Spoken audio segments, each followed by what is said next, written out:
Assalamu alaikum ji, welcome to the crash analysis of PK8303. Very unfortunate crash. My name is Ajlal Khalid. I am an engineer by profession and also a big flying enthusiast. A big thank you to DCS World Park जिन्होंने मेरी video share Afghan अपने channel पर share की and it received 18,000 views in just a couple of days. It went viral, so thank you very much. अगर आपने video नहीं देखी ज़रूर देखें. And if you like this video, please go and subscribe my channel Ajlal Khalid. आपको बहुत सारा interesting content इस channel पे मिलेगा. इस वीडियो के लिए हमने दो flight simulators use किए, Aerofly FS2 और दूसरा Infinite Flight. Very unfortunate crash G. PK8303 takes off from Lahore for Karachi and it never reaches its destination and 99 people lost their lives. बहुत tragic event है और इसमें बहुत सी unusual बातें हुई हैं, बहुत से SOPs की वायलेशन हुई है. उन सब पे हम नजर डालेंगे, उन सब पे हम रोशनी डालेंगे. लेकिन before we go to the approach in Karachi, I want you to listen to the ATC recording जो कि लाहौर से टेक ऑफ के वक्त रिकॉर्ड की गई है. Let's go and have a listen. Sun 8303 Airborne 05, contact approach 121.3 अल्लाह. 113 अल्लाह हाफिज. एक छोटा सा क्वेश्चन अगर बुरा ना बनाए पूछूं प्लीज. गुड. ये रनवे की सेंटर लाइन और एज लाइट जो है, ये विजिबिलिटी तो मेरे ख्याल में टुडे इज टू मच, तो इसकी कोई रिक्वायरमेंट है या जस्ट अब मैं गलती से ऑन रह गई है? नहीं, ओमानी के अप्रोच के लिए ऑन की थी दोनों लाइट. 18 लेफ्ट क्योंकि आईएलएस नहीं आना है, तो विजुअल अप्रोच कर रहे थे. Okay, thanks, thank you. अच्छा जी, कमर्शियल फ्लाइंग का ये रूल है कि जहाज के स्टार्टअप से लेके 10,000 फुट की बुलंदी तक और 10,000 फुट की बुलंदी से नीचे आकर स्विच ऑफ तक आप उस जहाज की फ्लाइंग के अलावा किसी और चीज के बारे में बात नहीं कर सकते. This is called sterile cockpit. ये रूल इसलिए बनाया गया है ताकि पायलट्स की अटेंशन उस जहाज की फ्लाइंग पर ही रहे, उससे हटे नहीं. दूसरी बात यह कि कमर्शियल फ्लाइंग में The language of communication has to be English and English only. ये भी एक इंटरनेशनल लॉ है जिसके मुताबिक जहाज ATC से और ATC जहाज से सिर्फ और सिर्फ अंग्रेजी में बात करेगा और किसी जुबान में बात नहीं की जाएगी. तो इस रूल की भी वॉयलेशन यहाँ पे हुई है. चलिए अब देखते हैं जब जहाज कराची अप्रोच कर रहा था तो क्या हुआ. We are comfortable now and we are out of 3,500 for 3,000. Established ILS 25 left. Sir, we are established on ILS 25 left. So you are 5 miles from Peltown, distance passing 3,500. अच्छा जी, यहाँ पे बात ये हो रही है कि ATC पायलट को कह रहा है कि आपका एल्टीट्यूड बहुत ज्यादा है और आप एयरपोर्ट के बहुत करीब हैं, so you should turn back and lose altitude and come back for another approach. जिस पे पायलट कह रहा है कि मैं कंफर्टेबल हूं because I am locked with the ILS. मैं ILS को एंगेज कर चुका हूं. ILS क्या होता है जी? ILS is basically instrument landing system. ये एक आप समझ लें कि हवा में एक इमेजिनरी स्लाइड है जिस पे जहाज सवार होकर रनवे के थ्रेशोल्ड तक आता है. तो पायलट जो है वो डिनाई कर रहा है टर्न करना 180 और दोबारा approach banana with the lower altitude because he's saying that he's comfortable and he's locked with the localizer and he's captured the ILS. इसे एविएशन की जुबान में हॉट एंड हाई अप्रोच कहा जाता है. इसका मतलब ये है कि आपका एल्टीट्यूड भी बहुत ज़्यादा है और आपकी स्पीड भी बहुत ज़्यादा है. आप लैंडिंग प्रोफाइल पे नहीं है, विच मीन्स आप लैंड करने के लिए सूटेबल नहीं है. ये मैं आपको एक्चुअल फ्लाइट डाटा इस वक्त दिखा रहा हूँ. एक नॉर्मल अप्रोच जो ऑरेंज लाइन आपको नजर आ रही है, that is a normal approach.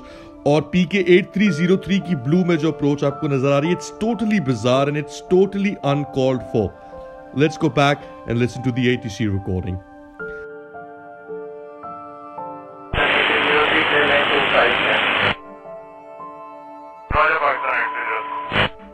अच्छा जी, ये डिंग डिंग डिंग की आपने आवाज सुनी होगी. बहुत से लोग कह रहे हैं कि उन्होंने अपने लैंडिंग गियर नीचे नहीं किए. It's very hard to believe क्योंकि एयरबस में बहुत सारे सेफ्टी पैरामीटर्स होते हैं और इट इज क्वाइट इम्पॉसिबल कि आप अपने लैंडिंग गियर नीचे करना भूल जाएं. आइए देखते हैं क्यों. Too low, gear. Too low, gear. Too low, gear. Too low, gear. Too low, gear. Too low, gear. तो जैसे आपने देखा, एयरबस आपको फिजिकली पकड़ के बस झंझोड़ती नहीं है, उसके अलावा आपको इतनी वार्निंग्स दे देती है कि it is quite impossible to forget to lower the landing gears. तो जो कॉकपिट में आपने आवाज सुनी वो अनसेफ फ्लाइंग पैरामीटर्स की आवाज हो सकती है। तो जी मोस्ट प्रोबेबली हुआ ये है कि जहाज के लैंडिंग गियर्स नीचे थे, लेकिन because it was a hot and high approach, जहाज की स्पीड ज्यादा होने की वजह से the aircraft floated on the runway. Floating का मतलब ये होता है कि जहां पे उसे टच डाउन करना चाहिए, अपनी स्पीड ज्यादा होने की वजह से वो वहां पे टच डाउन नहीं कर पाता। इस दौरान pilots decided to go around and they extracted the landing gears before giving TOGA power, यानी कि फुल थ्रॉटल करने से पहले उन्होंने अपने टायर ऊपर कर दिए। तो इस दौरान सिंक की वजह से जहाज के engines made contact with the runway unfortunately and they were critically damaged. जब डैमेज हो गया है तो आइडियली दोबारा टेक ऑफ नहीं होना चाहिए, लेकिन somehow they manage to get airborne again. और अगर आप ये देखें तो रनवे पे साफ नजर आ रहा है लेफ्ट साइड पे और राइट साइड पे इंजन स्क्रैपिंग के निशान है।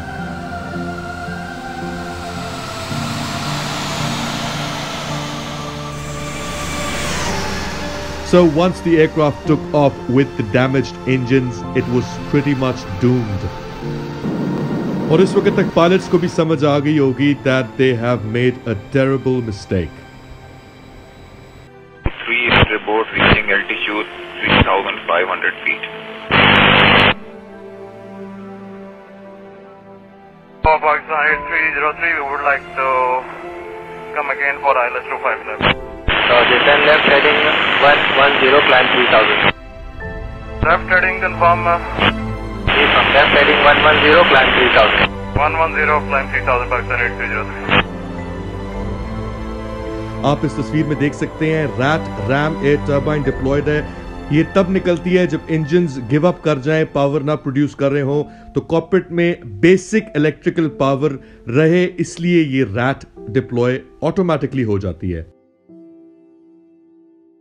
You can quite clearly see the black marks under the cowlings of the engines. और ये जो जहाज के इंजन्स होते हैं जी, ये बहुत सेंसिटिव होते हैं। ये गाड़ी के इंजन की तरह नहीं है कि अगर रेडिएटर में आपका जो है वो पानी थोड़ा सा कम है तो आप लेफ्ट साइड पे खड़ी कर लेंगे गाड़ी, लेकिन अगर जहाज के इंजन में कोई प्रॉब्लम आती है तो it just gives up on you. एक बड़ा परिंदा जहाज के इंजन को बहुत बुरे तरीके से नुकसान पहुंचा सकता है। और एयरबस A320 के इंजन के बिल्कुल नीचे काउलिंग के साथ गियर बॉक्स असेंबली के बहुत क्रिटिकल कंपोनेंट्स होते हैं। तो if you damage those components, if you break the blades off the jet engine by scraping them on the runway, then the engines are bound to flame out. 8303, you are jumping altitude 2000. Sir, we have just give me 2000. So maintain 2000. At this stage, most probably the engines have started to flame out. Left पे airport नजर आ रहा है, लेकिन क्योंकि engines अपनी power loose कर रहे हैं इसलिए एल्टीट्यूड मेंटेन करना बहुत मुश्किल हो रहा है। 8303, most charlie showing 1808 feet and descending. Copy it, sir. We are now trying to maintain, sir. Tower कह रहा है कि मोड चार्ली पे 1800 फीट से नीचे ड्रॉप होते हुए आप नजर आ रहे हैं। Mode Charlie is basically radar जो कि ATC के पास अवेलेबल होता है, उस पे शो हो रहा है that the aircraft is dropping altitude. 8303 approach. Ji sir. Appears to be turning left. We'll proceeding back, sir. We have lost engines. Confirm you are carrying out belly landing. At this stage, most probably the aircraft is unable to maintain a controlled altitude. Runway available to land at 25. Roger.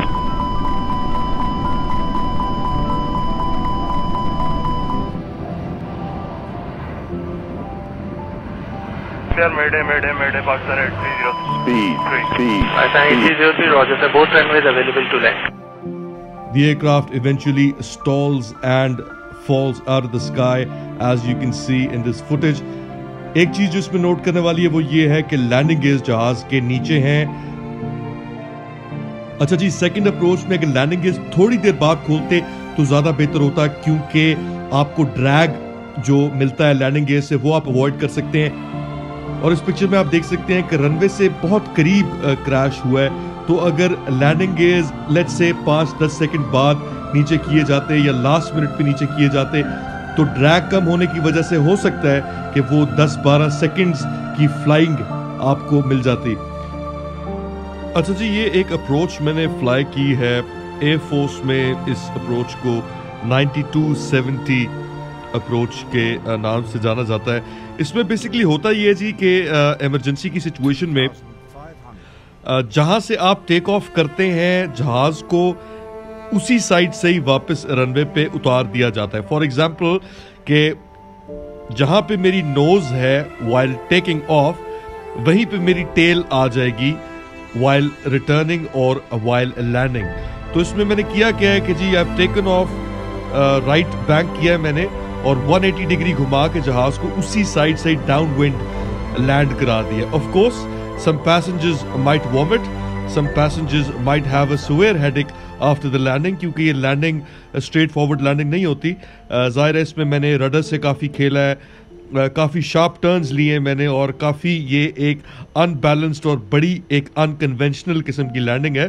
But of course when you don't have a choice and when the engines are flaming out on you, क्योंकि इसमें मैंने engine power बिल्कुल cut कर दी है। So even if the engines fail on me, अगर मैं 9270 approach करूं तो it is possible to land on the same runway downwind from the same direction from where I took of.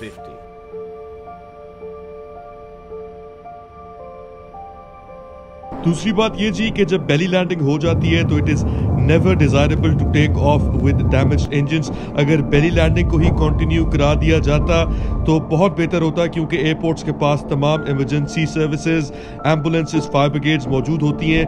तो belly landing is way more safer than taking the aircraft off from the ground, losing power and then falling from the sky.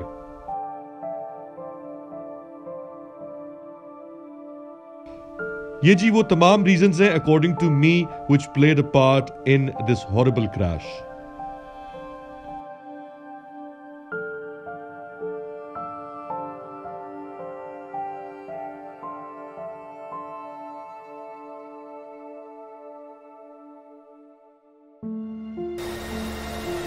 Again, thank you very much for liking my Share Afghan video. So many comments, so many direct messages. I'm still in the process of replying to all of you. So thank you very much for that. If you've liked my video, please go subscribe my channel, Ajlal Khalid. And also, do visit my website, www.act1films.com.au. Have a wonderful day.